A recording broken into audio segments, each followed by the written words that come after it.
chapter 6 through 10. Bear with me as I pick up where we left off last week. Again, this is the book of Isaiah, chapter 6 through 10. Book of Isaiah, chapter 6, verse 1. In the year that sovereign Uzziahu died, I saw Yahuwah sitting on a throne, high and lifted up, and the train of his robe filled the heckle. So this is the year. This is the year of whenever a king had died. Let me get the English. Let me use the English name to be just so y'all so it's King Uzziah. So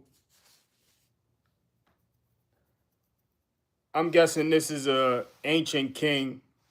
This king Uzziah is an ancient king, and this was the year of his death that Isaiah seen this vision. He said, I saw Yahuwah sitting on a throne, high and lifted up, and the train of his robe filled the heckle, filled the temple. Verse 2. Above it stood seraphim. So seraphim would be some form of angelic creature of the Most Highs. This seraphim. This is like a different form of angel. Above it stood seraphim. Each one had 6 wings. With 2, he covered his face. With 2, he covered his feet. And with 2, he flew. Now, I know you may hear other brothers and sisters try to decode what this may mean. I'm not going to do that. I'm going to just read. This is the vision that Isaiah had. I'm not going to go as far to interpret this vision. It's just not, when it comes to creatures and angelic beings, I stay in my lane, and that's what our ancient brother, I believe James or John, basically gave, hinted at us that we should do, is stay in our lane. Like, when it comes to like angelic beings, this is just it's above our understanding. You know what I mean? But when it's clear cut verses that can be interpreted and broken down and put in and kept in context, that's what I'm gonna stay in. That's the lane I'm gonna stay in. That's what my discernment allows me to, to thrive in. So this is his vision. I'm gonna just read verse 3. And one cried to another and said, set apart, set apart, set apart, meaning holy, holy, holy, is Yahuwah of hosts. All the earth is filled with his esteem. So this is what they were saying. This is what these angelic beings were saying. And one of them cried out to another and said, set apart, set apart, set apart, meaning holy, holy, holy is Yahuwah of hosts. All the earth is filled with his esteem. All the earth is filled with his glory. Verse 4. and the posts of the door were shaken by the voice of him who cried out, and the house was filled with smoke. Verse 5. And I said, woe to me, for I am undone, because I am a man of unclean lips, and I dwell in the midst of a people of unclean lips. For my eyes have seen the sovereign Yahuwah of hosts.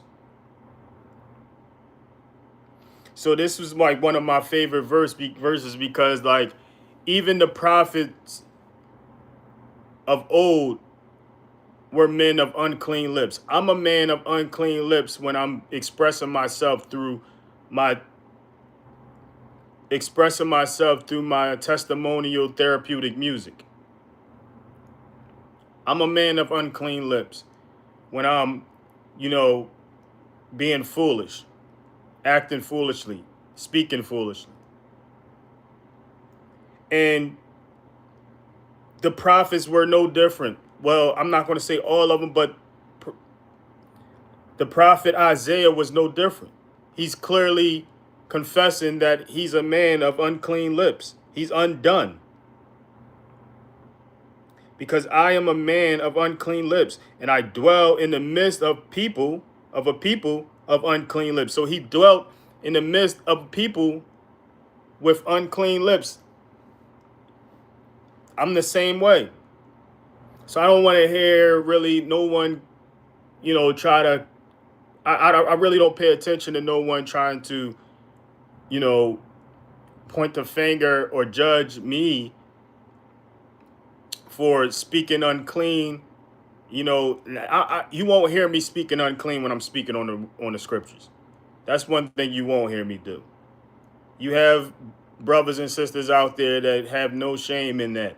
I'm not going to, I would never go there. I would never go there in my ministry music. I would never go there in ministry, speaking, period. But I do confess when I'm venting through my testimonial therapeutic music and getting my story out of me for testimonial purposes, for therapeutic purposes. I am a man of unclean lips, and I have brothers and sisters, I have family and friends who have unclean lips. I don't have many friends, but I'm around a people with unclean lips. So that's my, I can relate to Isaiah. This is the book of Isaiah, chapter 6. And I'm at verse 5 where Isaiah disclosed to us, like he says, and I said, woe to me. This is what Isaiah said. And I said, woe to me, for I am undone, because I am a man of unclean lips, and I dwell in the midst of a people of unclean lips. For my eyes have seen the sovereign Yahuwah of hosts. So there you go. He was ashamed of his unclean lips after seeing the Most High in this form of an angel, like covered in these angelic beings. He felt like he wasn't worthy. Verse 6. And one of the seraphim flew to me, having in his hand a live coal, which he had taken with the tongues from the slaughter place. Verse 7. And he touched my mouth with it and said, see, this has touched your lips. Your crookedness is taken away, and your sin is covered. Come on, man. The Most High been covering sins before, sending the world his only begotten son. He's been covering sins since the beginning of time, man. Even when we read last night in Genesis how, he had mercy on Cain and gave Cain some form of sign so nobody would put hands and feet on Cain. You know, for the foul actions of Cain, him, what he did to his brother. Most High been having mercy for since the beginning of time. It was the Most High been having mercy on us before he sent his only begotten Son.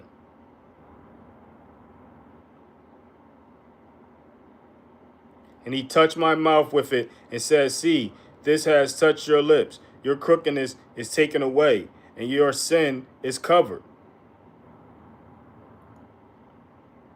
Now, this uncleanliness that Isaiah may have been speaking may have been like slander, may have been, because that's the true form of speaking unclean.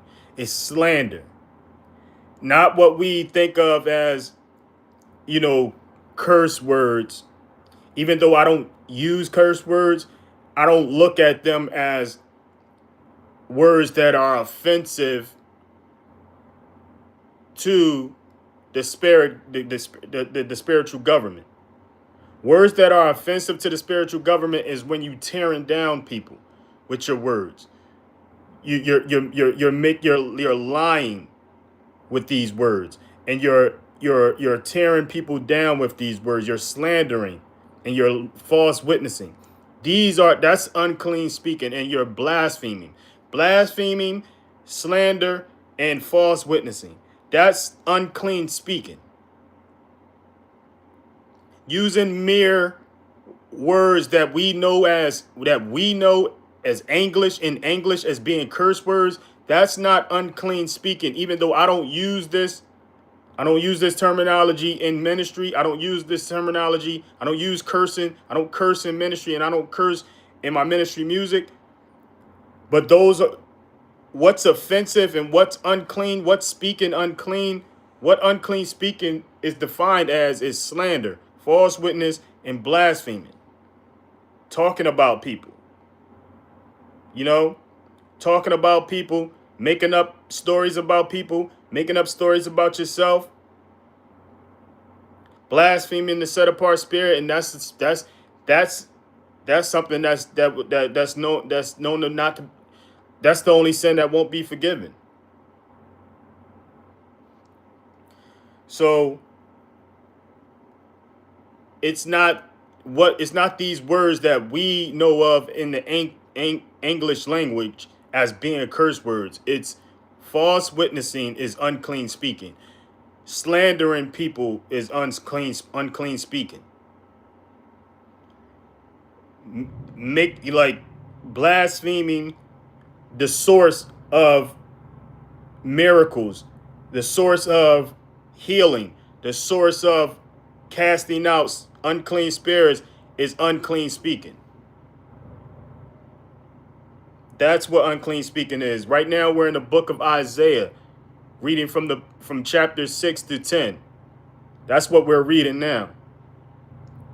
We just covered chapter 6. We're in chapter 6 and verse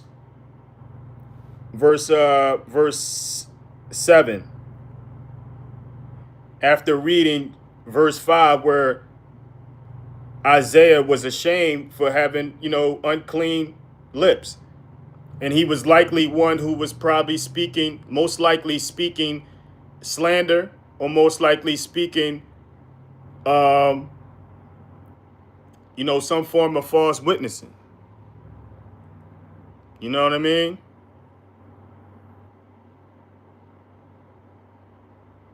That's what's going on. And when slander is when you trying to send you're speaking, you're speaking harm on someone. So when you speaking harm on someone, most likely what you're speaking on them will happen to you. when you judging someone's fate, like they're telling them that they're going to the Sheol, that they're going to the hellfire, and they still have breath in their lungs to repent, that's likely going to happen to you.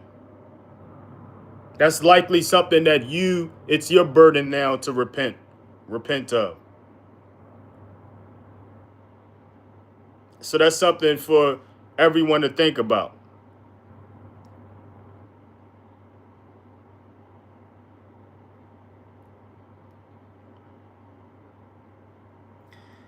Verse 8, and I heard the voice of Yahuwah saying, whom do I send?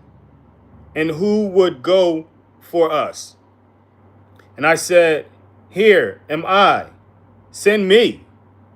This is how Isaiah had, responded. He heard a voice of Yah asking, like, whom do I send? And who would go for us? Like, who's going to represent us? And like Isaiah looking around like, send me. Here I am. Here am I. Send me. Verse 9. And he said, go, and you shall say to this people, hearing, you hear, but do not understand, and seeing, you see, but do not know. So this is familiar. This sounds familiar, right? This is what the Messiah had to say to the people. This is what the only begotten Son had to say to the people. Like, hearing you hear, but do not hear. Seeing you see, but do not know. And this is what all who claim to do the work of the harvest have to say to the people.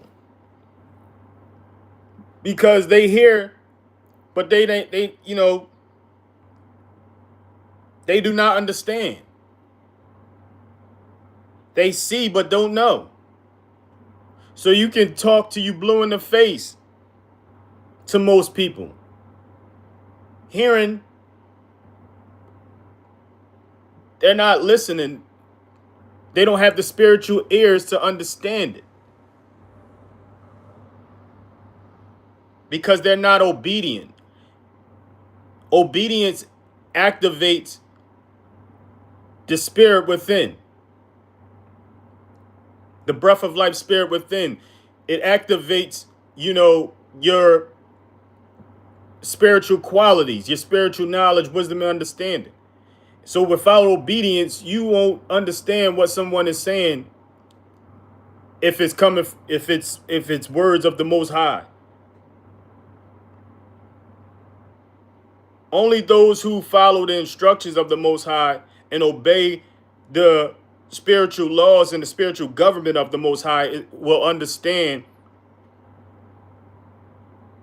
the words of the Most High when it's spoken through his spiritual children, his prophets, his servants.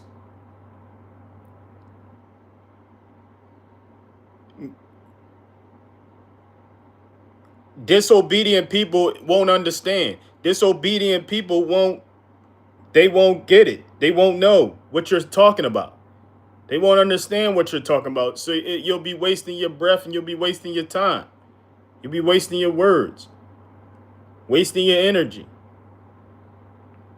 So this is what the Most High is saying. Like, go say to these people, yo,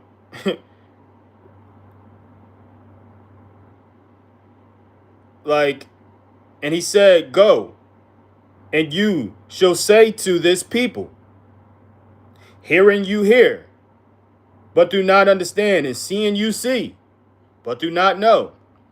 Verse 10, make the heart of this people fat, and their ears heavy, and shut their eyes, lest they see with their eyes, and hear with their ears, and understand with their heart, and shall turn and be healed. So this is something the Most High, this is what he did to the people. Excuse my thumb right now. This is what he did to the people. He made it to where as though the people, it says, make the heart of this people fat. Like, it's like, so they're filled with, their heart is filled with fat because they eat unclean all day. They eat too much. They eat foods full of fat. And their ears is heavy. So with that, their ears is heavy. Their body is not functioning right. Their eyes, are blurry. Vision is off. So it's this way because the Most High, pretty much let people give into them to their own understanding, to their own ways, to their own, self-destruction. Most people to the day. So these people of today are no different than the people in the time of Isaiah.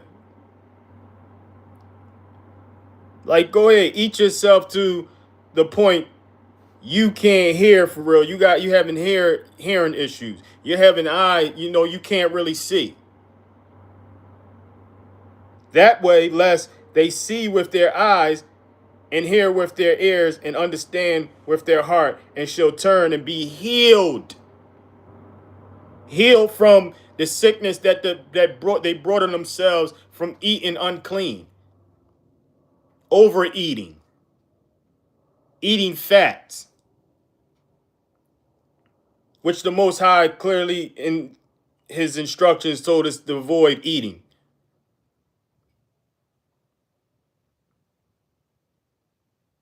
Because if they were able to see with their eyes and hear with their ears and understand with their hearts, they shall turn and be healed. Because they'll start following the instructions of God that tells you not to eat these unclean things, these unclean creatures, and they will understand that and be healed. But yet they don't follow his instructions. So they don't understand. They don't know. Verse 11. Then I said, Yahuwah, until when? Until when? And he answered, until the cities are laid waste and without inhabitant, and the houses are without a man, and the land is laid waste, a ruin. So he's like telling Isaiah, yo, let this go on. Like, tell these people this until, they have nothing. They have no homes to be in, and the land is laid waste. So basically, constantly let these people know to repent. Constantly let these people know that they don't understand nothing until they follow my instructions. Until they start following my instructions. You won't understand anything. And you won't be healed until you follow my instructions. This is what Isaiah told the people of old. And this is what those who consider themselves servants of God have to tell the people of today.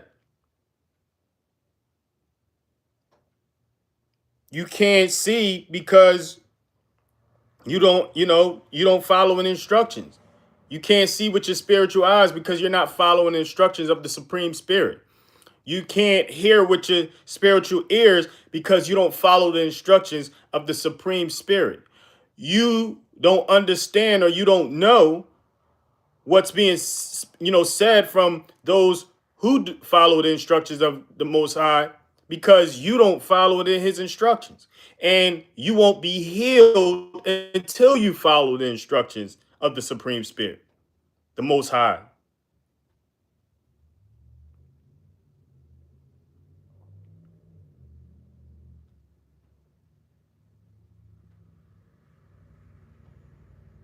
So Isaiah was like, yo, how long I gotta tell these people that, you know, that they don't understand?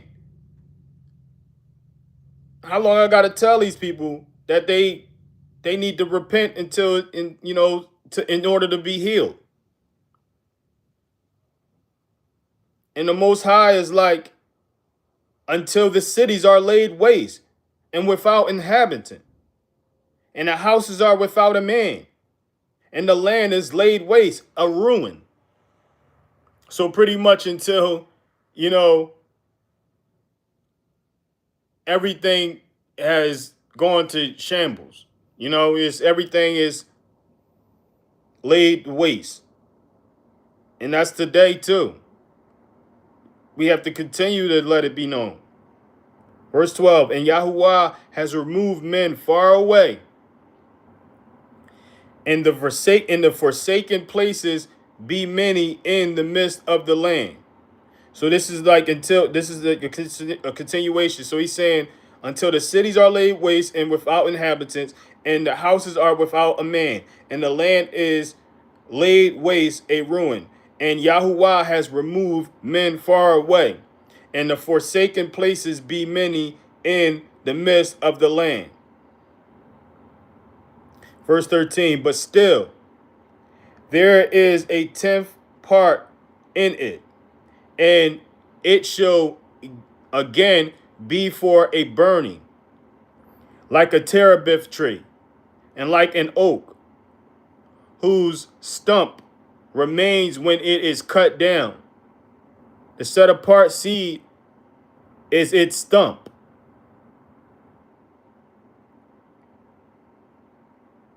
So there will be a remnant, a set apart seed.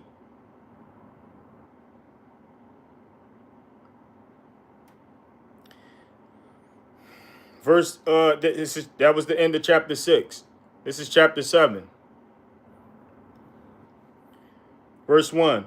And it came to be in the days of Ahaz, son of Jotham. So this is the days of Ahaz, son of Jotham, son of Uzziah,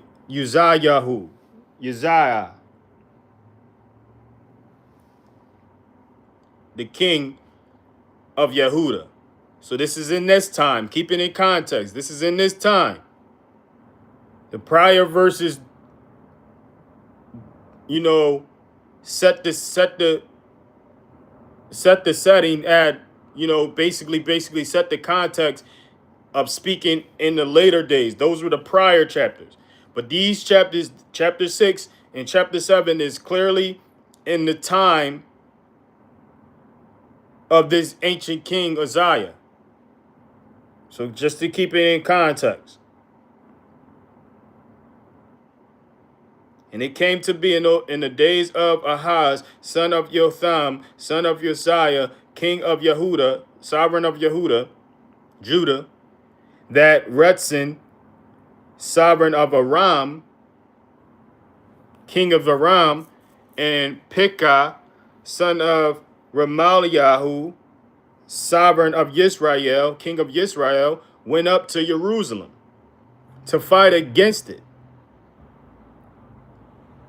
but could not prevail against it. Verse 2, and it was reported to the house of Dawid, saying, Aram has set up camp in Ephraim, and his heart and the heart of his people were moved as the trees of the forest are moved with the wind. Verse 3, and Yahuwah said to Yeshayahu, this is Isaiah, go out now to meet Ahaz, you and Shear Yeshub, your son.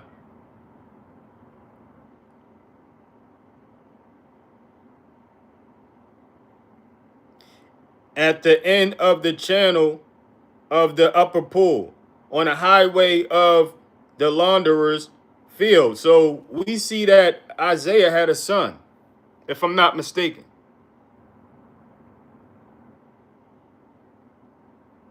I'm going to read it again. And Yahuwah said to Yeshayahu, this is Isaiah, go out now to meet Ahaz, you and Shear Yashub, your son, at the end of the channel of the upper pool on the highway of the launderer's field. So if I'm not mistaken, this was the son. This was the Most High telling Isaiah and his son to go out to meet, Ahaz. So this is a clear indication that a prophet had a child. And I think Hosea also had a child as well.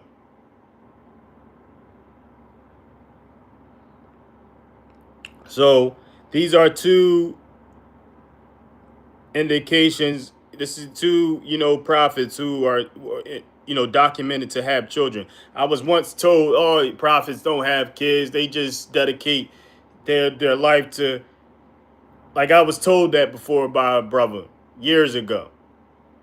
And I'm like, me not not remembering what I've read and not dissecting as much as I do what I've read today. I just accepted it like, yeah, you're right. No, but you're wrong. He was wrong. Isaiah clearly had a son, and Hosea had a son as well, had children as well. Verse 4, and say to him, take heed and be calm. Do not fear or be fainted hearted for these two stubs of smoking firebrands, for the fierce displeasure of Rezin and Aram and the son of Ramalyahu. Verse 5, because Aram, Ephraim, and the son of Ramalyahu have plotted evil against you, saying, verse 6, let us go up against Yehuda and tear it apart and break it open for ourselves and set a sovereign over them, the son of Tabiel. Verse 7, thus said the master of Yahuwah, it is not going to stand, nor shall it take place. Verse 8, for the head of Aram is Damascus, and the head of Damascus is Rezin, and within 65 years Ephraim is to be broken as a people. Verse 9, and the head of Ephraim is Shomaron, and the head of Shomaron is the son of Ramalyahu. If you do not believe, you are not steadfast. Verse 10, and Yahuwah spoke again to Ahaz, saying, so he's speaking through Isaiah. The Most High is speaking through Isaiah, speaking these words to Ahaz and warning him, of what's to come. Verse 11, ask a sign for yourself from Yahuwah your Elohim. Make deep the request or make it high.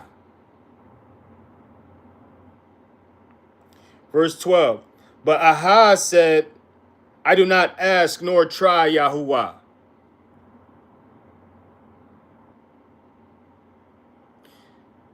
Verse 13, and he said, hear now, O house of Dawid. Is it not enough that you weary men, that you weary my Elohim also?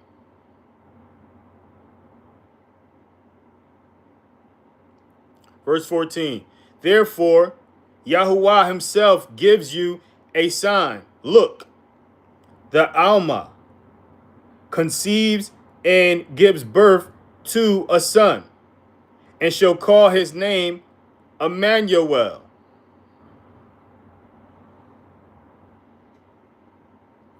So this is where we get this alleged secondary name of the Mashiach. And this may not necessarily be his official name, because his last known official name was said to be, you know, Yahushua. That was the name that the angel gave his earthly father John to give him. I'm sorry, his earthly father, not John. His earthly father. What is the Messiah's earthly father name? Joseph. His earthly father is Joseph. This is what the angel told his earthly father to name him, Yahushua. So Emmanuel, this is just part of this prophecy, and whatever the Most High was speaking to Ahaz, basically to describe, the latter days. Allegedly, this is what this is about.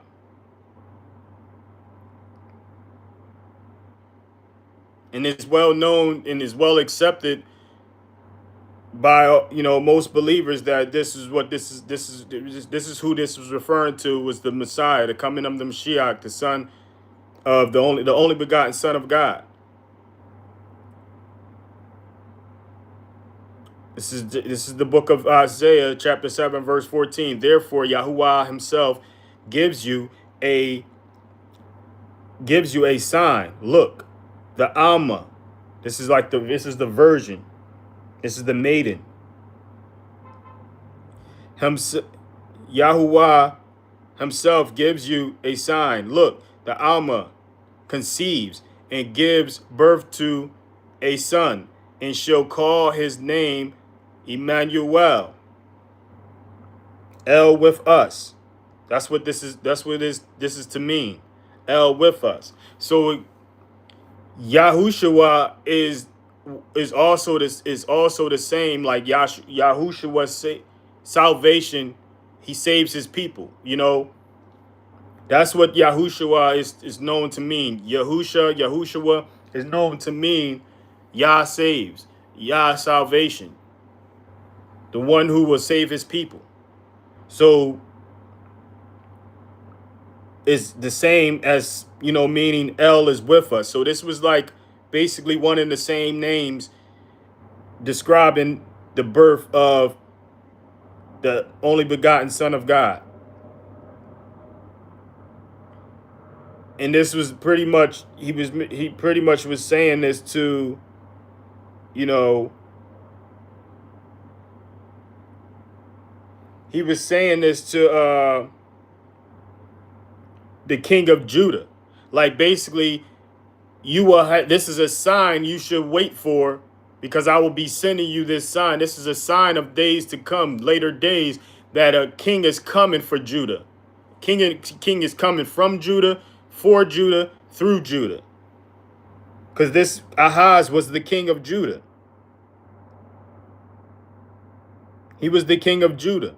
So at the time, basically the Most High was letting them know, like, yo, don't even sweat it, because there will be a day where a king will come out of Judah, from the line of Judah, Yahudah. And yeah, his name would mean El is with us. And he will be the one who saved his people, which we later, learned what the name means as well. In Matthew's chapter 1, verse 21. This is Isaiah chapter 7, verse 15. He eats curd. This is what this child will do. He eats curd. Speaking of the Messiah, he eats curds and honey when he knows to refuse evil and choose the good. Verse 16, for before the child knows to refuse evil and choose the good. The land that you dread is to be forsaken by both her sovereigns. So this is obviously speaking on, when this child is born. So this could technically be speaking of the time of the Messiah, the time of the only begotten son. And he's basically describing how this child would know to refuse evil and choose good. So this is a clear indication that even the Messiah had to refuse evil and choose good.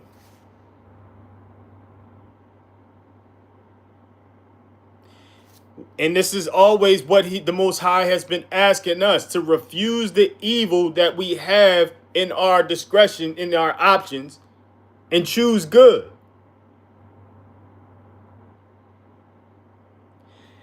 The flesh is full of evil. We can refuse it or give in. We can refuse the evil of the flesh, the evil of the ancient knowledge of evil. You can refuse the ancient knowledge of evil or give in to the ancient knowledge of good. That's the two options.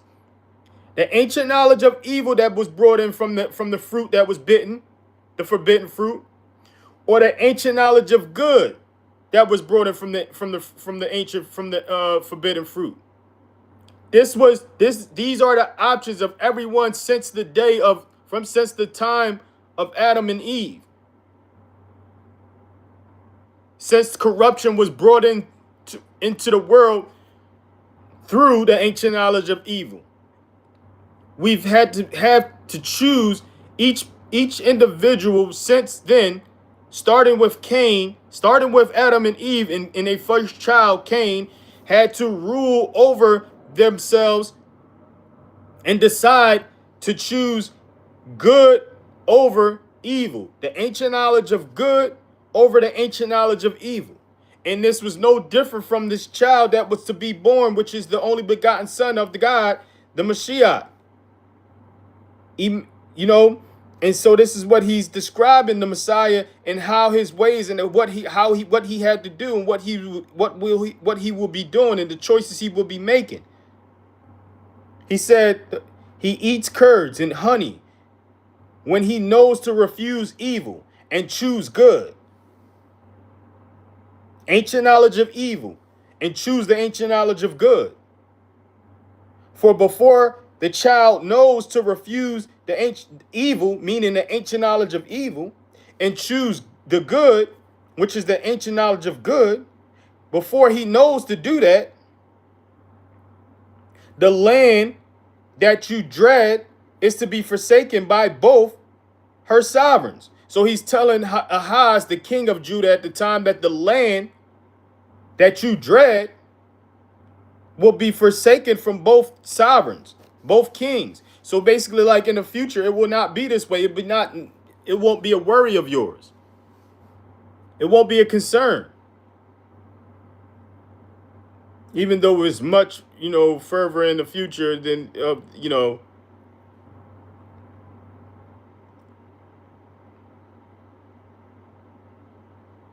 this was to give him hope that his people in his land will be, would turn out all right. Verse 17, and Yahuwah brings on you and your people and your father's house days that have not come since the day that Ephraim turned away from Yehuda, the sovereign of Ashur. Verse 18, and it shall be in that day. So this is clearly giving us a sign that this is a day to come. So this is giving stronger evidence that this was a foresight of the birth of the Messiah and how it would be in his time.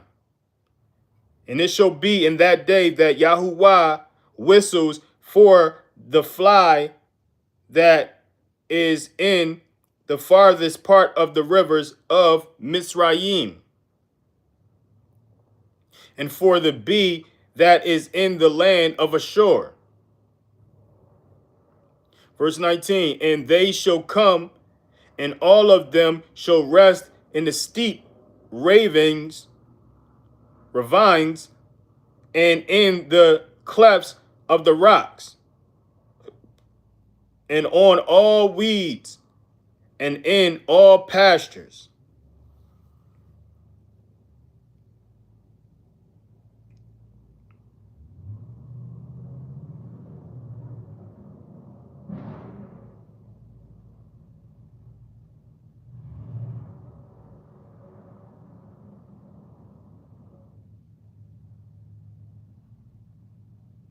And they shall come, and all of them shall rest in the steep ravines, and in the clefts of the rocks, and on all weeds, and in all pastures.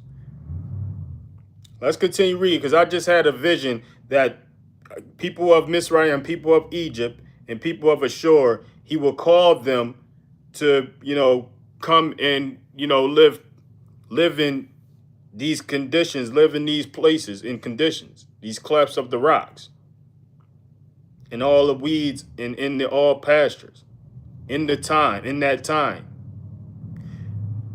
Verse 20. In that day, Yahuwah shall shave with a razor. In that day, so this is future. He's continuing to speak in the day of the birth of the Messiah. In that day, Yahuwah shall shave with a razor hired beyond the river, with the sovereign of Ashur. The head, he will shave the head and the hair of the legs, and also remove the beard. So these people of Ashur will be shaved. They will be shaved people. The hair in their beards will be a shaved people. So these people in the time of the Messiah will be a shaved-headed people and a shaved beard people. These people of Ashur, these kings of Ashur. So let's keep it in context. So these people in the time of the Mashiach were shaved-headed, and their beards were removed. And legs were shaved. Verse 21. And it shall be in that day that a man keeps alive a young cow and 2 sheep. Verse 22. And it shall be that he shall eat curds because of the plenty milk he gets. For everyone left in the land shall eat curds. Verse 23. And it shall be in that day, every place where there were 1,000 vines worth 1,000 shekels of silver, let it be for thorn bushes and weeds.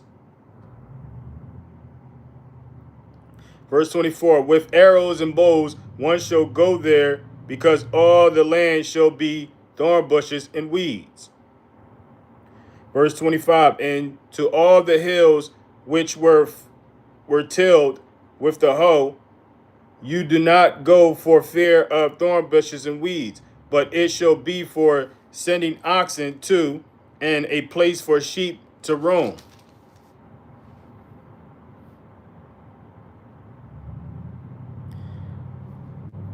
That was the end of chapter 7. Now we're in chapter 8. That was a strong description. Chapter 7 was a strong description of, the setting and how, in the times, and how it would be, and how it would look in the people, and how the people would look in the time of the Mashiach.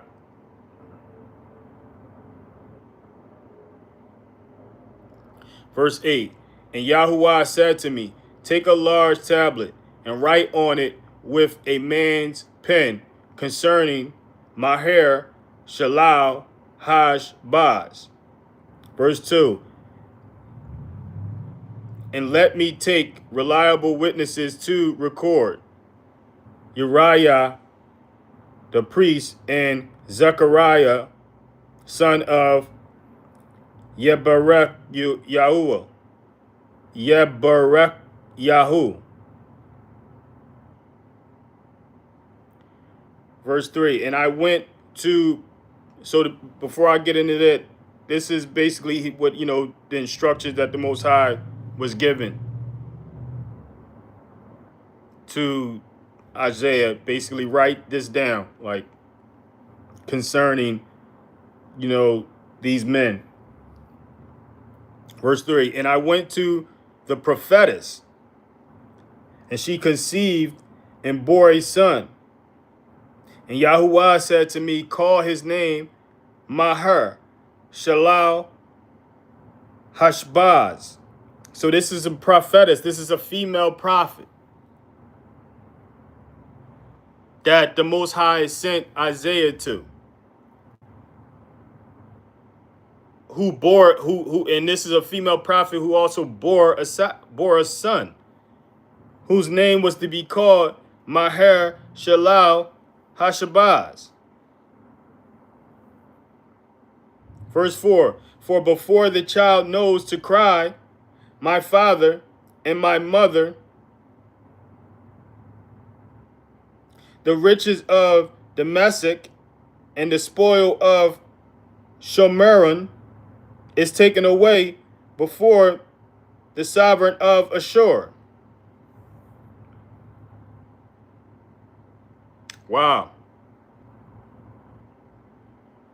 Verse 5, and Yahuwah spoke to me again, saying, verse 6, inasmuch as the people refused the waters of Shiloah that flow softly, and rejoice in Resen and in Ramalyahu's son.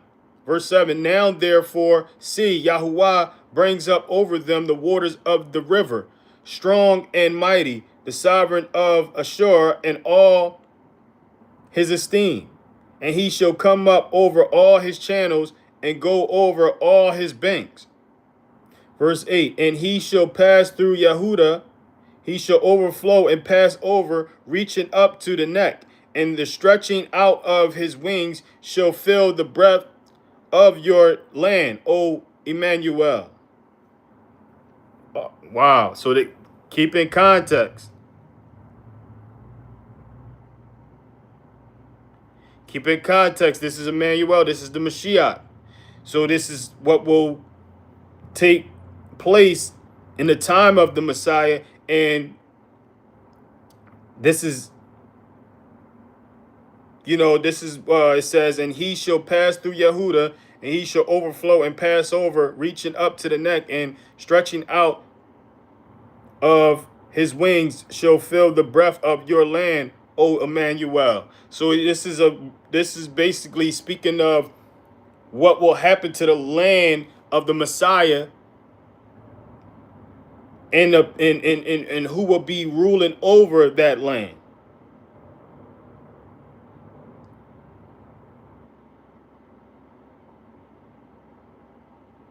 And within this,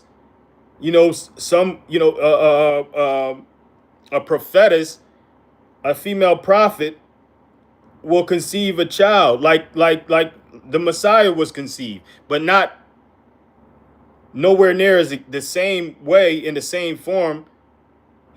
This was clearly from a woman, who was a prophet, but it wasn't the same birth as the Messiah. The Messiah is the son of the Most High, son of God, but this was the son of a prophetess, whose name was to be named Maher Shalal Hashbaz. For before the child knows to cry, my father, my mother, before he knows to cry that, the riches of Damascus and the spoil of Shomeron is taken away before the sovereign of Ashur. So this is the people of Ashur, and Yahuwah spoke to me again, saying, inasmuch as the people refuse the waters of Shiloah that flow softly and rejoice and rest in Ramaliahu's son, now therefore see Yahuwah brings up over them the waters of river, strong and mighty, the sovereign of Ashur in all his esteem. So Ashur will be in rule, in position of power at the time. These people of Ashur.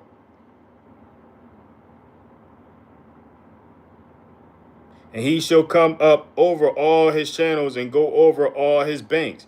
And he shall pass through Yehuda, and he shall overflow and pass over, reaching up to the neck and stretching out of his wings shall fill the breadth of your land, O Emmanuel. So this is the people that will be in position of power in the time of the Messiah's birth.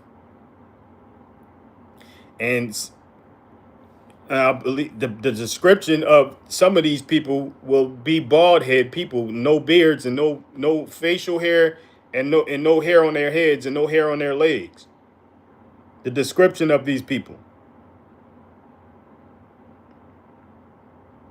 I'm not sure if these the same people that would be in position of power, but these will be a people amongst the Messiah at his birth. Is people with no hair, no facial hair, no hair on their heads, and no hair on their legs, as it was described in chapter 7.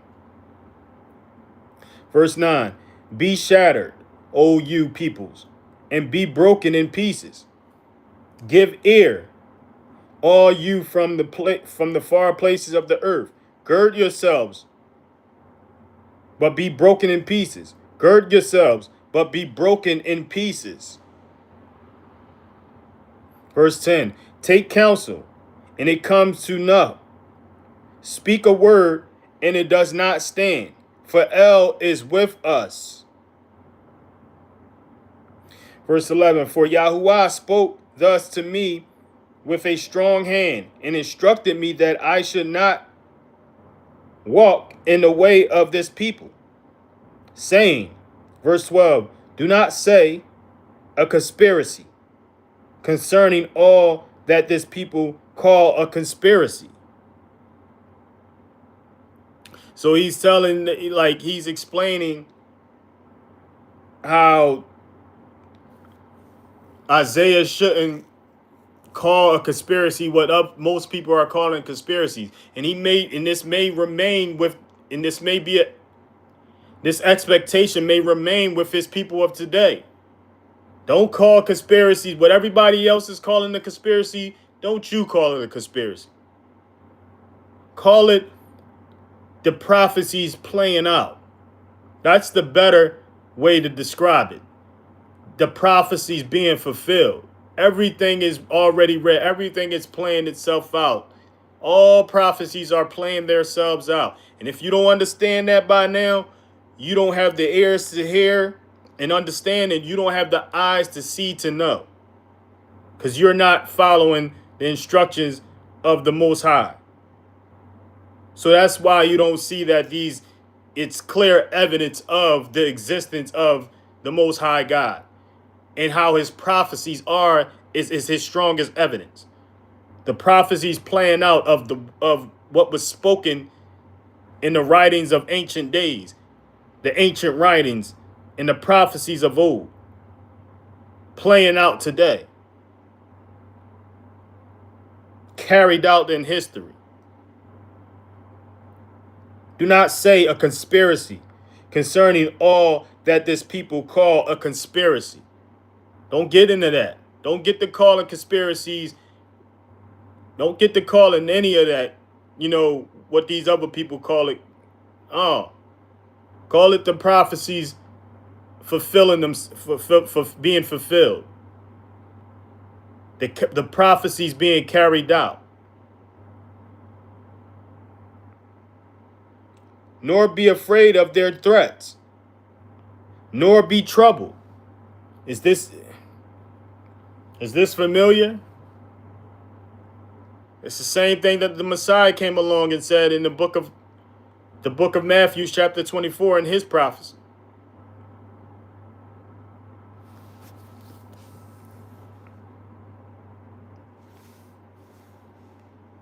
This is saying it's no different from what the Messiah was speaking.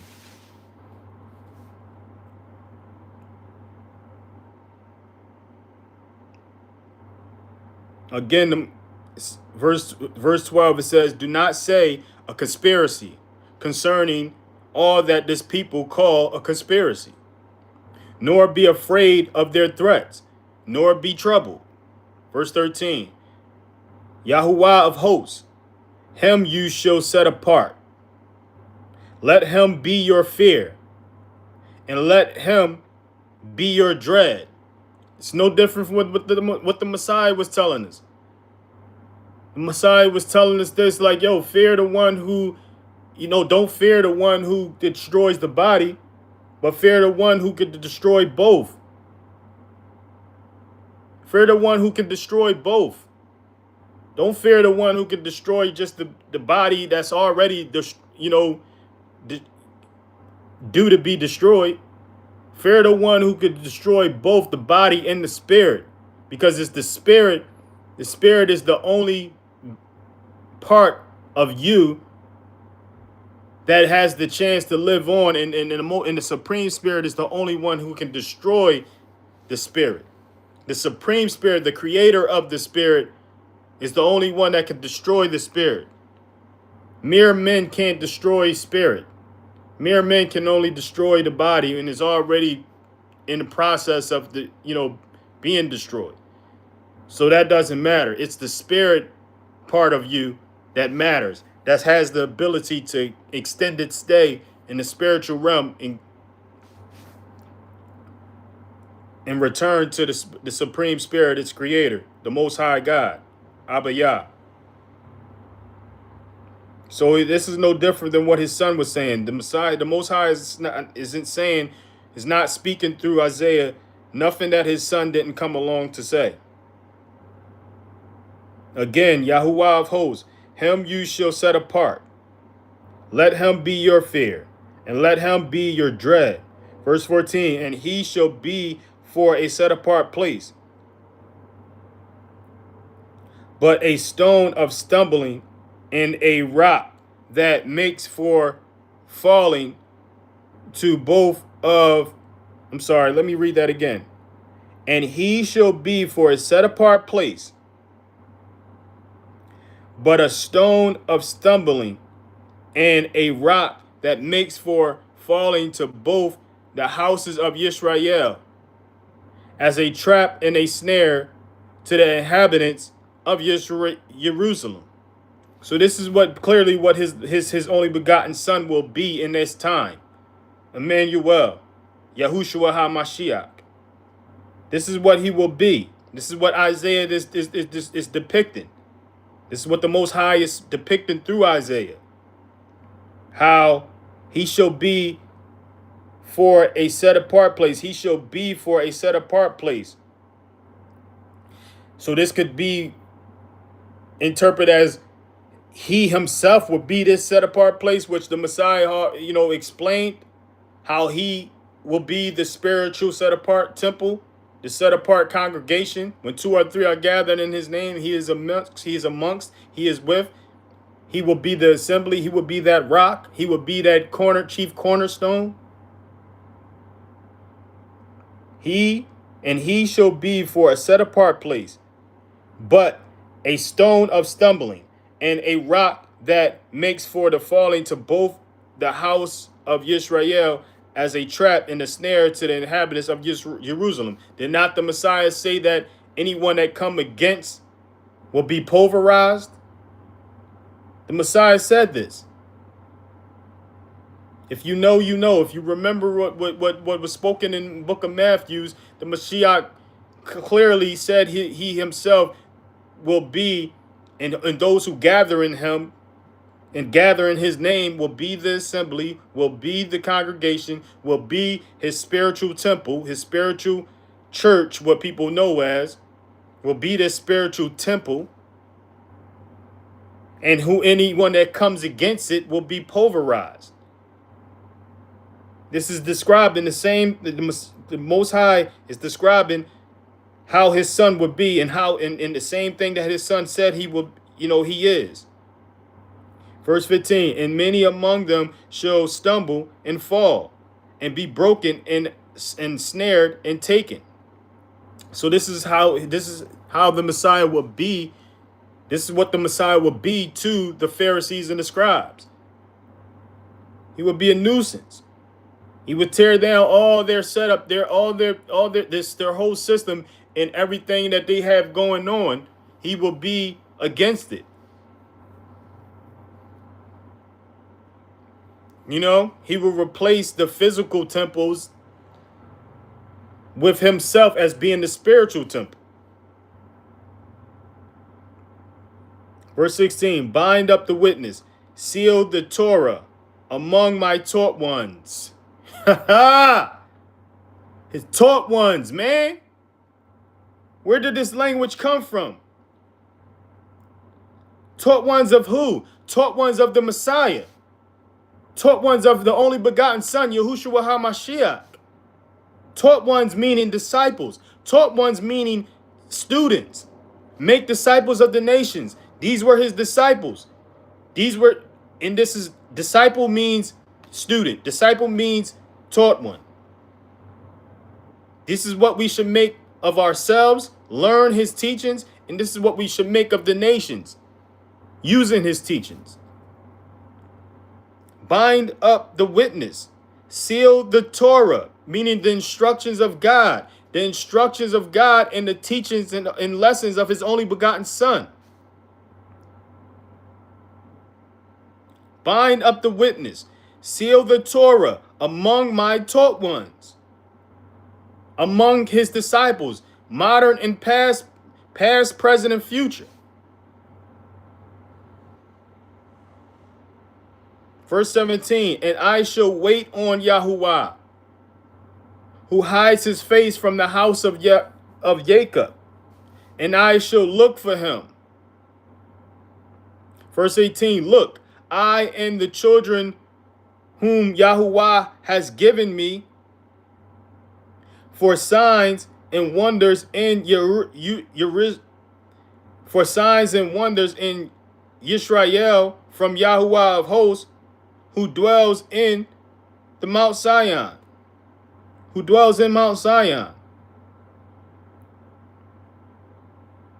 So these will be his spiritual children waiting for the sign of the birth of Messiah, his only begotten Son, his Torah, his lessons and his teachings, and the Torah of instructions of his Father that he will come with, and the signs and the wonders. Come on, man. If you don't know, get to know.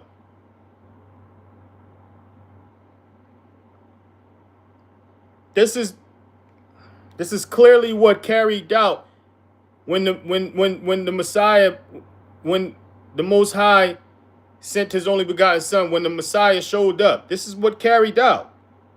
Exactly what we're reading in the book of Isaiah, chapter 7 and chapter 8.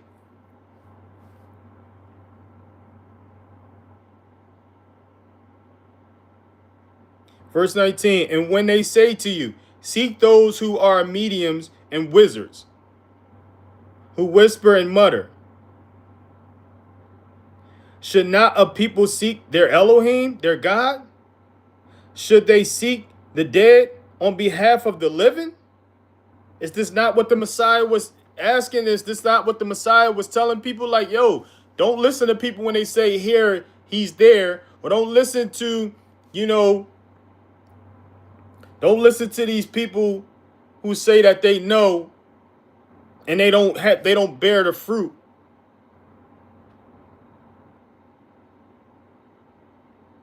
Don't listen to these people. Nowadays, what are people doing? They're seeking these mediums, these, people who work divination. What are people doing? They're seeking these so-called false prophets. They're seeking these so-called what do they call themselves? Psychics. They're seeking these fortune tellers. They're seeking these wizards, these witches, these warlocks, these mediums who whisper and mutter. This is what most people are gravitating to. This is what he told us not to. He says, look, he says, verse 19, he says, and when they say to you, seek those who are mediums and wizards, who whisper and mutter, when they say to you this, when your friends or anyone is recommend you go see a psychic or recommending you to go see a whisperer, a mutterer, or a medium, or one who works divination in craft and sorcery, when people are telling you to go seek these people to figure out what's going to happen, this is what you should do. He says, should not a people seek their God, their Elohim? Should they seek the dead on behalf of the living? Why are you going to go seek the dead? Because this is what these people are chanting to the dead. On behalf of the living. What the dead going to tell you about the living?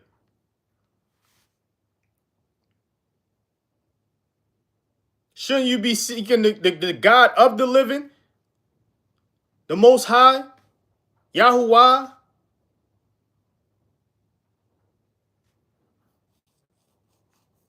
Verse 20.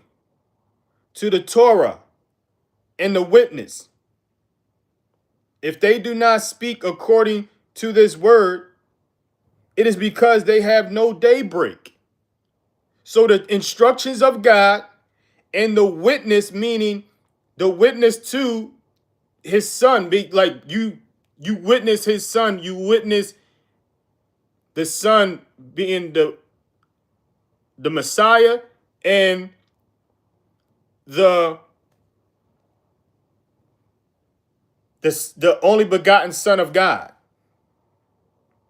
You witness Yahushua being the Messiah and the only begotten Son of God. And the instructions of God is the Torah. That's what Torah means, instructions of God. So to the Torah and to the witness, if they don't, to the Torah and to the witness, this is an exclamation mark, if they do not speak according to this word, it is because they have no daybreak. So if you're not speaking the instructions of God according to this word, you ain't got no daybreak. Like you ain't, it's no light in you. There's no light within you. You're speaking from a place of darkness. You're speaking from a place of darkness if it ain't the instructions of God. You're speaking of the face, you're speaking from the place of darkness if it ain't the prophecies of God. The prophecies of his prophets. You just coming up with your own prophecies and proclaiming to be a prophet, but you ain't speaking the prophecies of God and the prophets of his old, the prophecies that his prophets of old spoke. How that's working? How are you going to speak prophecy if you ain't speaking on the prophecies of the prophets of old? It has to be one and the same. It has to be aligned. There's nothing outside of the instructions of God, and there's nothing outside of the prophecies. They all spoke the same instruction. They all followed the same instruction, and they all spoke the same prophecy. It was in a line. Everything was in a line. Everyone who truly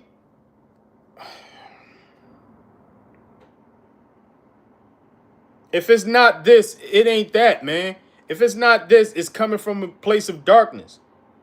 Verse 21, and they shall pass through it hard pressed and hungry. And it shall be when they are hungry that they shall be rough and curse their sovereign and their Elohim, looking upward. So these people who don't follow the instructions of God, they will be hungry. They will go hungry and they'll have a hard time and they'll be angry to the point they're cursing their kings, their leader. What do we have today? What do people have to, what are people doing today all over the world who most likely are not following the instructions of God? You have it in this, you have them doing it in this country. Though most people who are not following the instructions of God, they're going hungry, they're having a tough time, and they're angry and they're cursing their leader, they're cursing their king, and cursing their God, looking upward, denouncing them, discrediting them, saying he doesn't exist.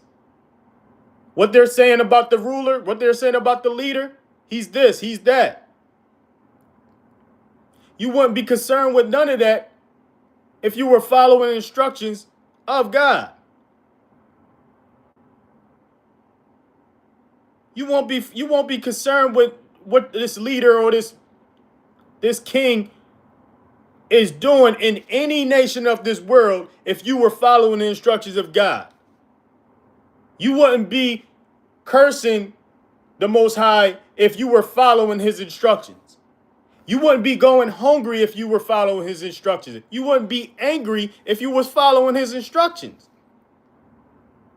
Angry people are disobedient people. Hungry people are disobedient people. The Most High don't let his people go hungry, man, if they're obedient. And if there's a hungry people who don't know, if there's a hungry people who don't have the knowledge, they don't just don't have the education to know, then he sends his people with the education who knows to take care of them people. To do for them people. That's why he say, do your deeds for the hungry, the sick, the thirsty. Did not the only begotten son tell us to do that? And these hungry, thirsty, and sick people, this fatherless, these widows, these are obviously people who don't have the education to get to know God himself. I mean, get to know God for themselves. So this is the only reason they're going hungry. This is the only reason they rely on people who are educated in the word of God to come do deeds, do their good deeds in secret, feed them, give them water, give them clothes, whatever they need. This is our duty. Those who do know, those who are educated enough to read the word of God. We are to do for those who aren't educated enough to know the instructions of God and follow the instructions of God. The only reason they're not following the instructions of God, most people who are in a bad shape in the world, most people are in bad shape of the world. The only reason that they're not following the instructions of God, the only reason they're starving and they're hungry and they're sick and they're poor and they're homeless and they're this, that, and the third is most likely they're uneducated and they're not educated enough to read the word of God for themselves and understand it. So they need you, those who are educated in the word of God, and they need you to come do a good deed for them in secret. Give them water. Not tell anybody about it. Give them food. Not tell anybody about it. Do what you can do for these people without telling anybody about it. You don't know, get to know, man. And they shall pass through it hard pressed and hungry. And it shall be when they are hungry that they shall be rough and curse their kings and their God, looking upward. This is what most people, this explains why most people are bitter and salty and crunchy today, all over the world. Because they're not following the instructions of God, man. This is why you're hungry. This is why you're angry. This is why you're cursing your king, your leader of your nation, and cursing your God, looking upward. Verse 22. And they shall look to the earth and see distress and darkness, gloom of hard times, and be driven into thick darkness.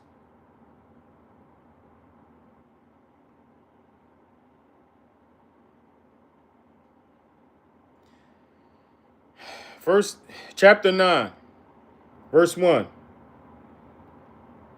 But there is no gloom upon her who is distressed, as when at first he humbled the land of Zebulun in the land of Naphtali, and afterwards more heavily oppressed her by the way of the sea, beyond the Jordan, in Galilee of the nations. Come on, man. Naphtali, Galilee. This is clearly describing the times of the Mashiach that started in chapter 7 and continuing where we are now. This is describing where the time of Mashiach and all the things the Messiah was explaining and what is there to come. Now to his breaking down Galilee. But there is no gloom upon her who is distressed. So there's no gloom, man. As when at first he humbled the land of Zebulun and the land of Naphtali, and afterwards more heavily oppressed her by the way of the sea, beyond the Jordan, in Galilee of the nations. Verse 2. The people who were walking in darkness have seen a great light. Upon those who dwelt in the land of the shadow of the death, a light has shone. So this is likely the Messiah. This is likely the Mashiach to be in the great light. And we are to be that great light as well, following the lessons, the teachings, the examples, demonstrations that the Messiah left behind as the great light, as the light of lights. This is a book of Isaiah, by the way, describing to a T what the people in the time of the Messiah, the people of the time of the only begotten Son, Yahushua HaMashiach, was witnessing, which is this great light in the Messiah himself. Verse 4, for you shall break the yoke of his burden, for you shall break the yoke of his burden and the staff of his shoulder, the rod of his oppressor, as in the day of Midian. Verse 5, for every boot of one trampling in tumult and coat rolled in blood shall be used for burning and fuel of fire. Verse 6, for a child is born unto us, a son is given unto us, and the rule is on his shoulder. And his name is called Wonder, Counselor, Strong El, Father of Continuity, Prince of Peace. This is the Mashiach, man. This is the Messiah. Did he not tell us to be peacemakers, to become children of... Did he not say that in the book of Matthew chapter 5? Become peacemakers to become children of God? Was he not a counselor? Was he not a teacher? Was he not the only teacher? Was he not teaching from chapter 5 to the end of chapter 7 in the book of Matthew? Was he not known as the great good teacher? Was he not the one who made wonders, miracles? And his name is called Wonder, Counselor, Strong El, meaning the son of El, son of God. Mighty One, Strong El, our mighty one, our only leader, our only our only master, Father of continuity, Prince of Peace.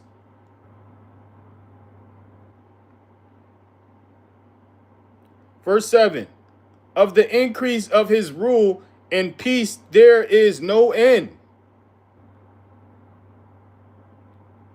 His rule will never end. This means once he was born, he continued to rule. The Most High handed everything over to his only begotten son, as a earthly father will hand the family business over to his son, his earthly son. This is what transpired with God to the Son of God. Of the increase of his rule and peace, there is no end. Upon the throne of David. Did he not come from the line of David? And over his reign, to establish it and sustain it with right ruling, fairness, and with righteousness, obedience, from now on, even forever. The adorer of Yahuwah of hosts does this. Come on, nobody but the Son of God, nobody but the Messiah, nobody but Yahushua HaMashiach, known in this book of Isaiah as Emmanuel.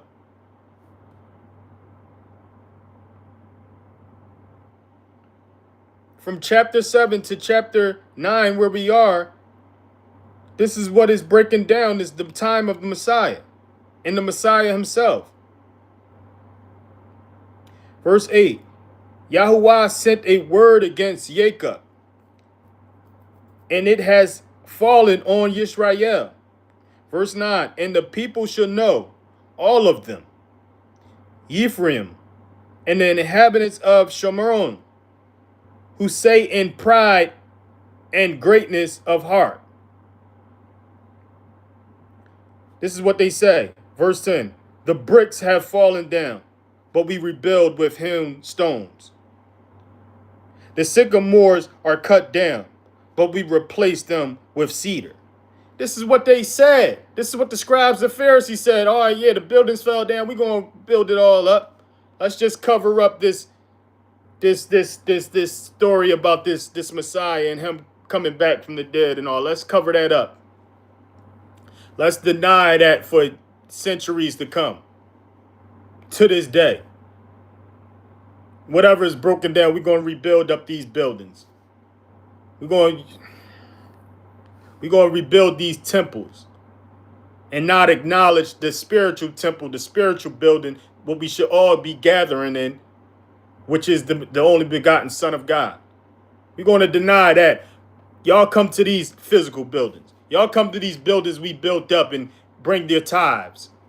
Bring that 10%, bring that money. So we can pay for these so we can pray for these utilities. Pay for these utilities. So we can pay for our own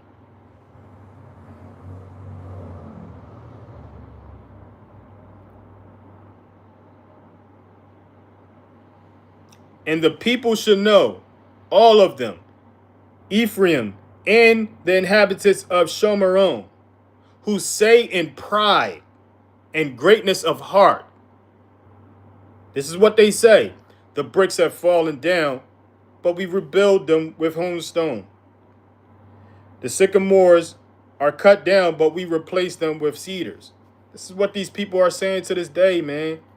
They like doing their own thing and more trust in themselves and more trust in each other than the Most High and his only begotten Son.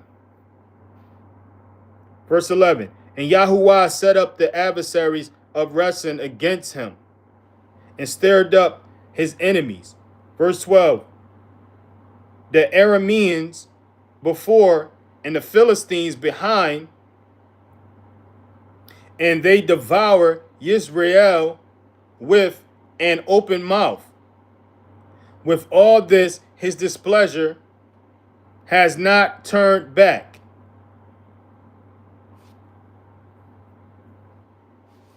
and his hand is still stretched out.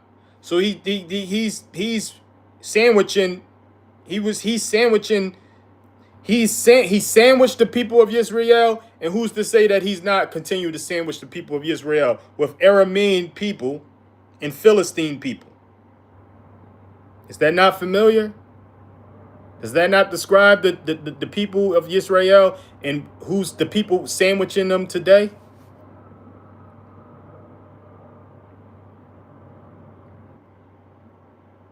Verse 13, and the people have not turned back to him who strikes them, nor have they sought Yahuwah of hosts. What are these people still doing? They're not seeking the Messiah. They're not accepting the Messiah as their Messiah. These people of Yisrael who claim to be of Yisrael, not accepting the Messiah. They didn't accept him at the time of his coming in the flesh, and they're not accepting him today in the spirit.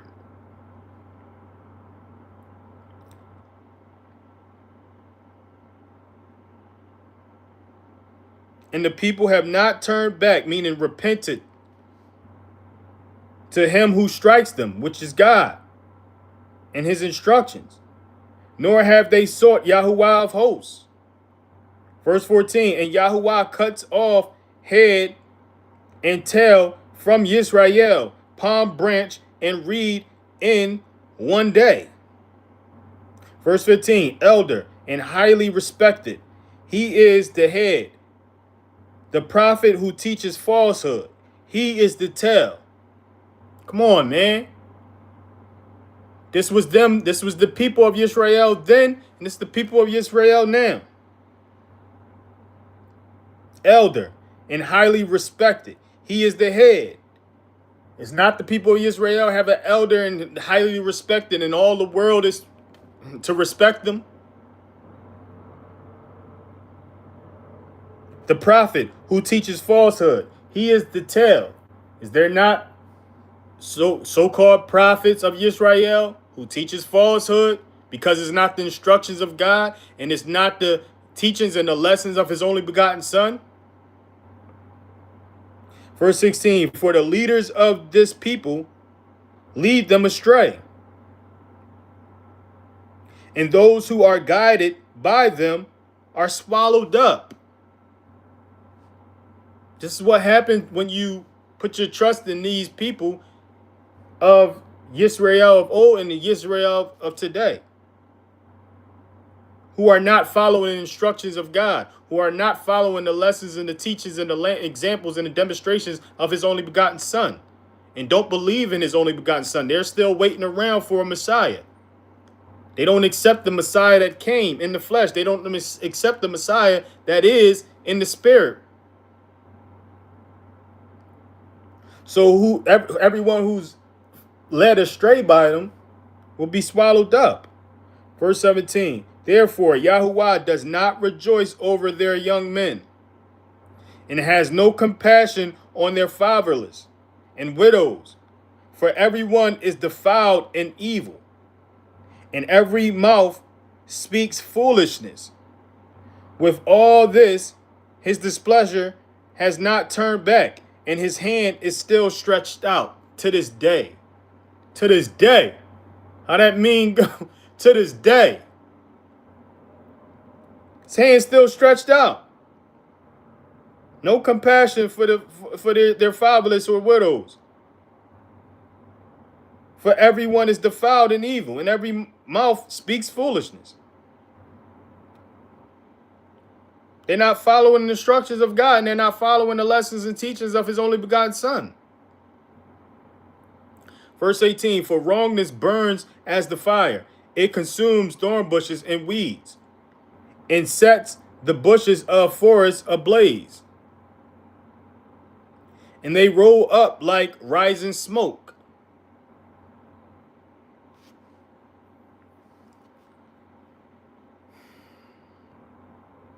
Verse 19, the land shall be burnt up by the wrath of Yahuwah of hosts, and the people be as fuel for the fire. A man shall not spare his brother. Verse 20, and cut down on the right hand, but shall be hungry. And he devours on the left hand, but shall not be satisfied, each one devouring the flesh of his own arm. Did not the Messiah describe this? A man, brother will deliver up brother, and the father his child.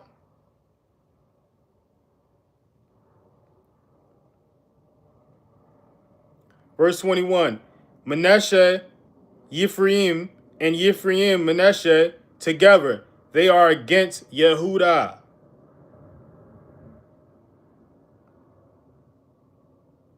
With all this, his displeasure has not turned back, and his hand is still stretched out. Come on, man. Manasseh and Ephraim. These are the people who will be against the land of Yehudah, and probably to this, most likely to this day, still against the land of Yehudah, the land of Judah.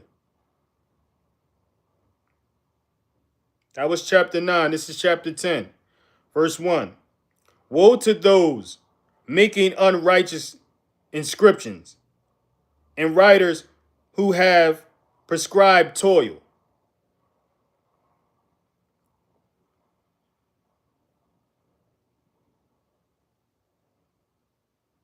So those writing the inscriptions to basically not follow the instructions of God, to not follow the lessons and the teachings of his only begotten son. This is who he's woeing. This is who he's woeing. This is who the Most High is woeing. Woe to those making unrighteous inscriptions and writers who have prescribed toil. Basically like, yo, you don't got to follow the instructions. Just work. Just work for that money. Just go get that money. Bring us, work for us, work for yourself, get that money, focus on money, money, money, money, money. Verse 2, to keep the needy back from right ruling, and to take what is right from the poor of my people, that widows become their prey and orphans their plunder. This is what these people are doing. They're promoting to work. They're basically making mockery of the instructions of God, doing away with the instructions of God. Most people who claim to believe tell you to do away with the instructions of God. It's not to be carried out. There's nothing that's required. There's nothing of importance. It's obsolete. Where you think they got that agenda?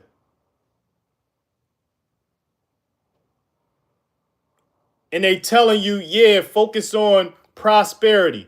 Focus on working hard. Focus on, you know what I mean? Now, granted, 6 days you labor, 7 you rest, but you're not to work for money. You should work for making other people's lives better, making your life better, making your family life better, but more importantly, making the lives of the less fortunate better.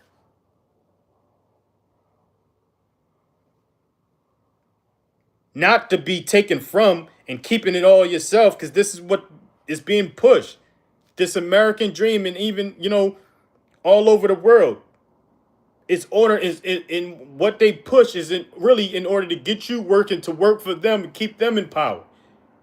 Those who make unrighteous inscriptions and who are writers who have prescribed toil.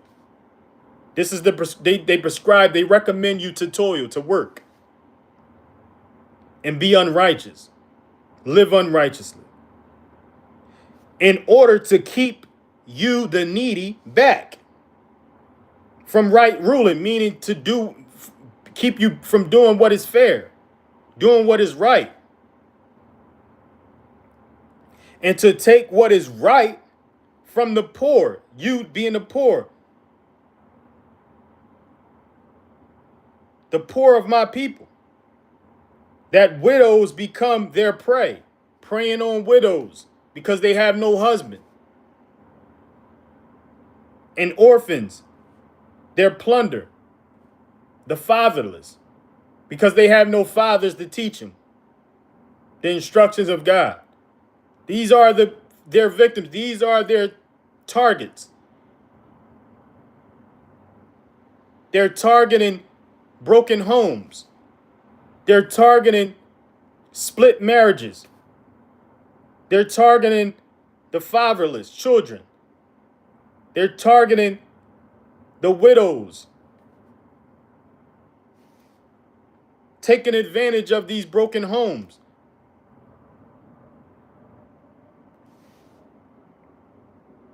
Verse 3, what shall you do in the day of visitation and in the ruin which comes from afar?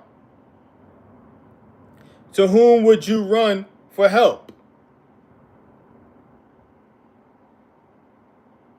And where would you leave your wealth? Where would you leave your wealth where the moth can't, destroy it, and rust can't destroy it, and the thief can't break in and steal? Where would you leave it?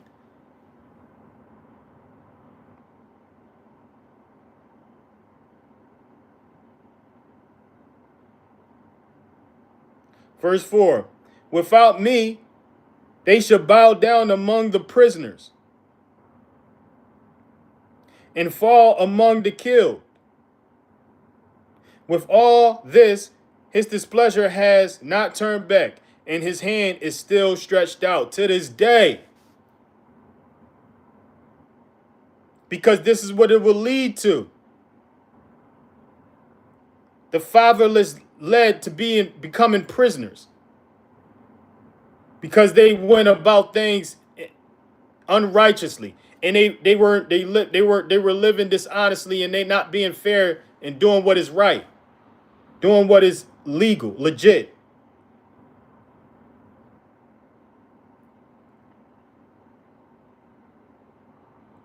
And they fall among the killed ones. You either go to prison or you go to the grave. And this is by design, by the people in power that the Messiah is against. That the Most High in his only begotten Son is speaking against. The Most High is speaking against them through Isaiah. He's speaking against these people in position of power to this day, who take advantage of the less fortunate and the broken homes and the fatherless children that are led to either the prison or the grave. He's speaking against them. He's basically calling them out for what he's calling them out through Isaiah. He's calling people of today out through Isaiah. And Messiah came along, his only begotten Son came along and called them out the same way.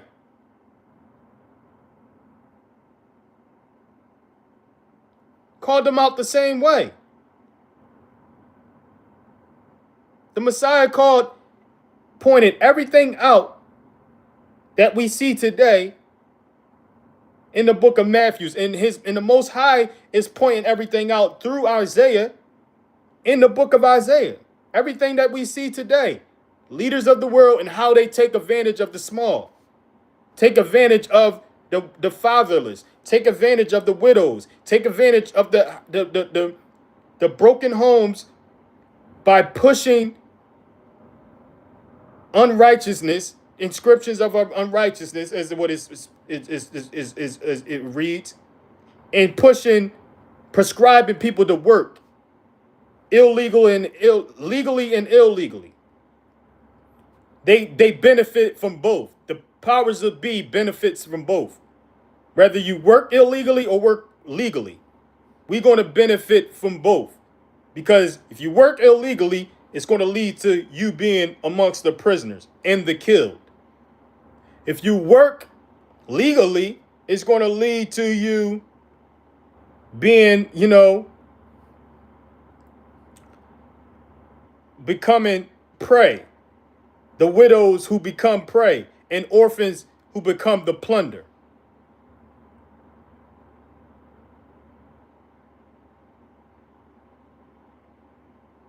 Verse 5, woe to Ashur, the rod of my displeasure, and the staff in whose hand is my displeasure. Verse 6, against a defiled nation I send him, and against the people of my wrath I command him to seize the spoil, to take the prey, and to tread them down like the mud of the streets. So he's going to use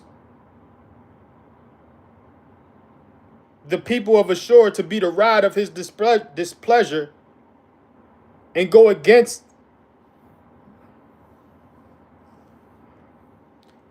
this nation, man, this defiled nation.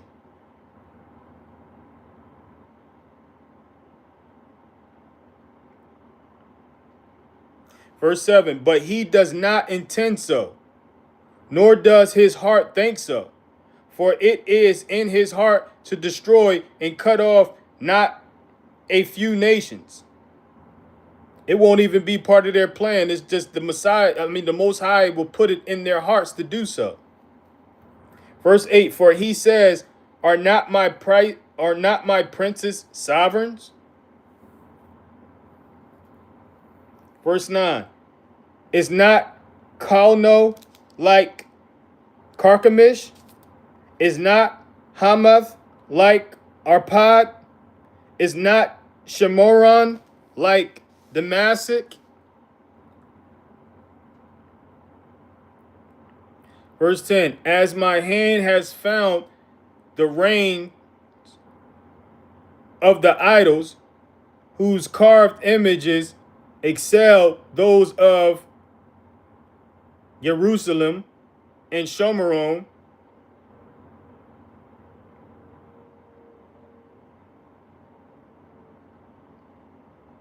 so these are nations who are pretty much reigning with idols all over their nation. Carved images all everywhere. Is that not familiar? Do we not see carved images and idols all over in these nations in position of power?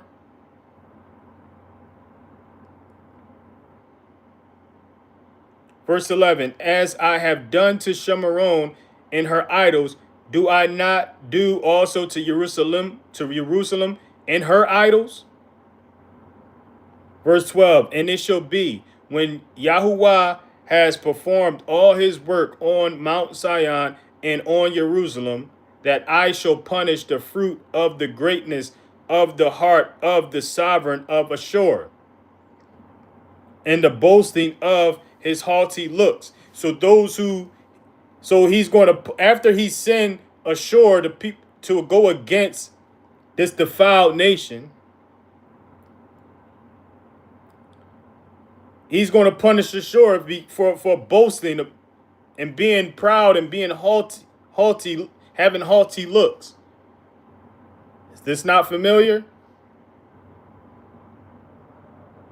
Verse 13, for he said, by the power of my hand I have done it, and by my wisdom, for I have been clever. And I removed the boundaries of the people, and have robbed their treasures. And I put down the inhabitants like a strong one. Is that not familiar? Sounds like somebody giving themselves all the credit, boasting themselves up. I did this. I took this.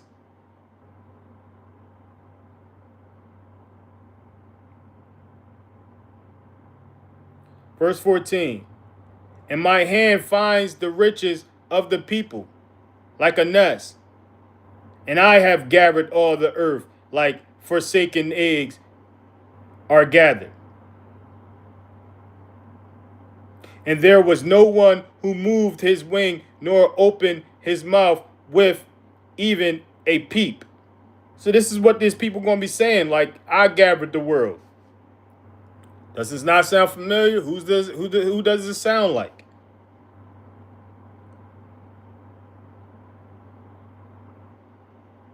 This is who he's going to go against for being this arrogant, for being this proud. He's going to use this king to go against the defiled nations. Then he's going to punish this king for being proud and arrogant about it. Verse 15. Would the axe boast itself over him who chops with it?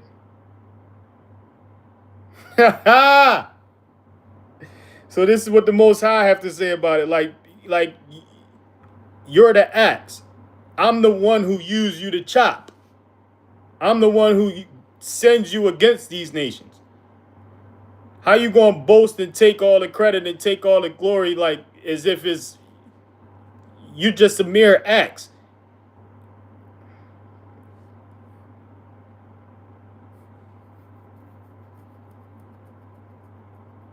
Would the axe boast itself over him who chops with it, or the saw exalt himself over him who saws with it? As a rod waving those who lift it up, as a staff lifting up that which is not wood. Verse 16, therefore the master, Yahuwah of hosts, sends leanness among his fat ones. And under his esteem, he kindles a burning like the burning of a fire. Verse 17, and the light of Yisrael shall be for a fire, and his set apart one for a flame. And it shall burn and devour his weeds and his thorn bushes in one day. Come on, man. Everything will be incinerated. Verse 18, and consume the esteem of his forest and of his fertile field, both life and flesh. And they shall be as when a sick man wastes away. Verse 19, and the remaining trees of his forest shall be so few in number that a child records them. Verse 20, and in that day it shall be that the remnant of Israel and those who have escaped of the house of Jacob never again lean upon him who struck them, but shall lean upon Yahuwah, the set apart one of Israel, in truth. In truth. So, in that day, meaning these are times to come, how the remnant of Israel and those who have escaped of the house of Jacob will no longer lean on their oppressive leaders, their arrogant leaders.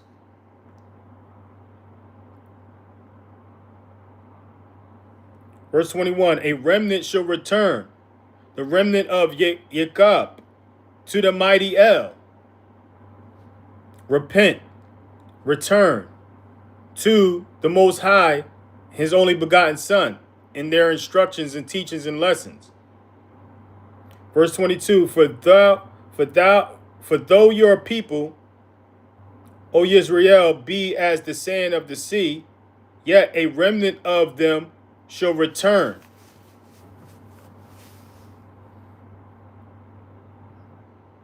Only a remnant, only a few. Only a few will find. This is the narrow path. Only a few will repent. Only a few will return.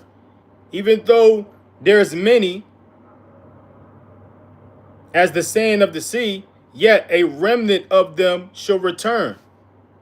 A decisive end, overflowing with righteousness, returning into righteousness, meaning obedience. Verse 23, for the master Yahuwah of hosts is making a complete end, as decided in the midst of all the earth. A complete end, as decided in the midst of all the earth. This is the time. This is appearing to be the day of judgment. Verse 24. Therefore, thus said the master of Yahuwah of hosts, my people who dwell in Zion, be not afraid of Ashur, who struck you with a rod and lifts up his staff against you in the way of Misraim.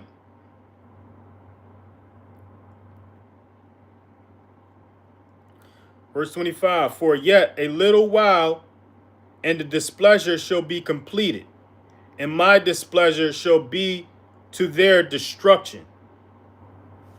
Be patient. Verse 26, and Yahuwah of hosts stirs up a lash for him as the smiting of Midian at the rock of Oreb. And as his rod was on the sea, so shall he lift it up in the way of Misraim. Verse 27, and in that day it shall be that his burden is removed from your shoulder, and his yoke from your neck, and the yoke shall be destroyed because of the anointing oil. Verse 28, he has come upon Ayath, he has passed Migron at Michmash, he stored his supplies. Verse 29, they have gone through the pass, they have taken up lodging at Geba. Ramah is afraid, Geba of Shaul has fled. Verse 30, lift up your voice, O daughter of Gileam. Listen, Laisha, O poor Anathoth. 31, Admina has fled. The inhabitants of Gebim sought refuge. Verse 32, yet he remains at Nob. That day he shakes his fist at the mountain of the daughter of Zion, the hill of Jerusalem. Verse 33, look, the master of Yahuwah of hosts is loping off a branch with an awesome crash, and the tall ones are cut down, and the lofty ones are laid low. So these are all who exalted themselves and all who claim to be big, strong. All the nations who claim to be big, strong. Cut down. Made low. Verse 34, and he shall cut down the thickness of the forest with iron, and Lebanon shall fall as a mighty one. That was the book of Isaiah, chapters 6 through 10. It was a good read. I pray you enjoyed it. Hallelujah, hallelujah, praise Yah. May all glory be to Yah, Yahuwah Shabbaoth, Yahuwah Almighty, Yahuwah El Shaddai, Yahuwah Most High. Thank you, Yahuwah. Thank you, Yahusha, Yahushua HaMashiach. It was you who spoke. It was written that when 2 or 3 are gathered in your name, you are amongst us, you are in our midst. So with that being said, Master Yahushua HaMashiach, son of Yah, since you are in our midst, I ask for you to help those who gathered in your name with whatever they need help with. I ask that you heal us from whatever we need healing from. I ask that you help us heal from whatever we need healing from. I ask that you comfort us in whatever we need to comfort in. I ask that you give us relief from whatever we need relief from. Compensation, fairness, right ruling. I ask that you help us forgive in order to be forgiven, have compassion in order to be shown compassion, have mercy in order to be shown mercy, have empathy in order to be shown empathy. I ask that you help us be friendly, approachable. I ask that you help us be disciplined, rule over our flesh, deny our flesh of where it wants to go, what it wants to say, what it wants to do, and who it wants to be with.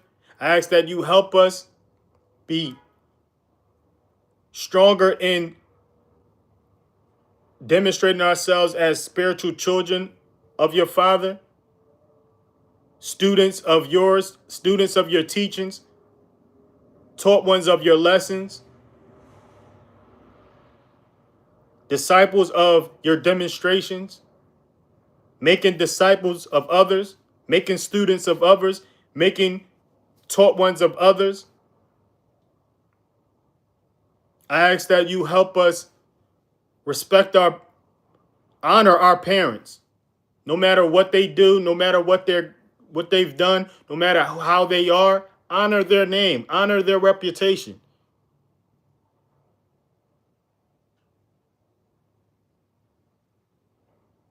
Don't backbite them. Don't talk about them. Don't disrespect them in front of others. Don't say they're this. Don't call them out of their name. That's truly honoring our parents. And when we help us honor our parents in order for us to extend our stay in this world and extend our stay in the spiritual realm by honoring our spiritual parent, your father, who becomes our father when we follow your lessons and follow your examples and follow your demonstrations. So help us honor our earthly parents and help us honor our spiritual parent.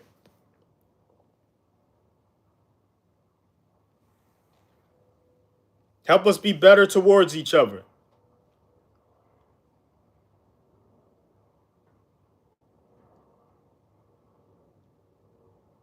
Help us forgive in order to be forgiven.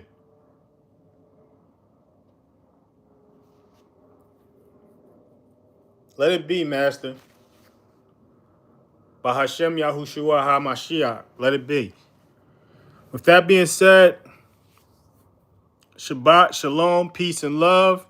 Till next time, peace, love, Shabbat, Shalom.